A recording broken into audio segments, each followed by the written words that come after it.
আপনি রোজা রেখেছেন কিন্তু হঠাৎ অসুস্থ হয়ে পড়েছেন, চিকিৎসা নেওয়া যাবে কিনা, কোন চিকিৎসা নিলে রোজা ভাঙবে ইত্যাদি অনেক বিষয় নিয়ে মানুষ বিভ্রান্তির ভিতর থাকে। রোজা অবস্থায় চিকিৎসা সংক্রান্ত করণীয় বর্জনীয় বিষয়গুলো জানা খুবই গুরুত্বপূর্ণ, যেন আপনার রোজা অক্ষুণ্ণ থাকে, তার সাথে সাথেও আপনি স্বাস্থ্যগতভাবে নিরাপদ থাকেন। সালামু আলাইকুম রহমতুল্লাহি ওয়া বারাকাতুহু। আজকে আমি আলোচনা করব রোজা থাকা অবস্থায় কোন কোন চিকিৎসা গ্রহণ করা যাবে এবং কোন কোন চিকিৎসা গ্রহণ করা যাবে না। 1997 সালে মরক্কোতে অনুষ্ঠিত ফিকা সম্মেলনে অংশ নিয়েছিলেন ইসলামিক ফিকা একাডেমি, আল আজহার ইউনিভার্সিটি, বিশ্ব স্বাস্থ্য সংস্থা WHO। ওনাদের এই সম্মেলনের বিষয়বস্তু পরবর্তীতে 2004 সালে বৈজ্ঞানিকভাবে দ্য ব্রিটিশ মেডিকেল জার্নালে প্রকাশিত হয়, যেখানে রোজা থাকা অবস্থায় কোন চিকিৎসা গ্রহণ করলে রোজা ভাঙবে না এবং কোনটি করলে রোজা ভাঙবে সেটি সম্পর্কে বিস্তারিত আলোচনা করা হয়েছে। রোজা থাকা অবস্থায় করা যাবে এমন চিকিৎসা যেগুলো করলে রোজার উপর কোনো প্রভাব ফেলবে না, রোজা নষ্ট হবে না। প্রথমত, ইনহেলার, নাকের স্প্রে, চোখ এবং কানের ড্রপ ব্যবহার করা যাবে,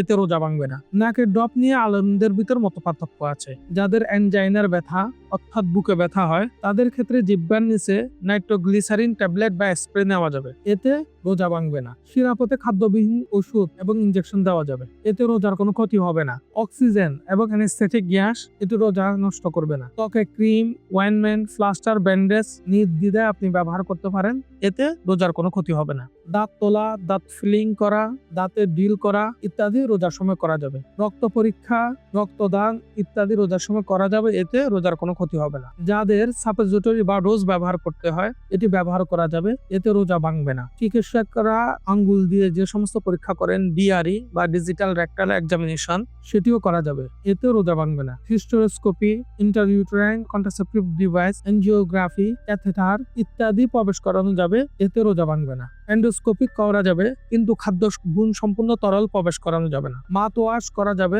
তবে কিছু গেলে ফেলা যাবে না। রোজা নষ্ট করবে এমন কিছু কাজ, শিরাপথে স্যালাইন, গ্লুকোজ, পুষ্টি গুণ সম্পূর্ণ কোনো তরল ইত্যাদি যদি প্রবেশ করানো হয় যেটি শরীরে সরাসরি পুষ্টি যোগ করে, তাহলে কেবলমাত্র রোজা ভাঙবে। অন্যদিন অন্য কোনো গুরুত্বপূর্ণ বিষয় নিয়ে আলোচনা হবে।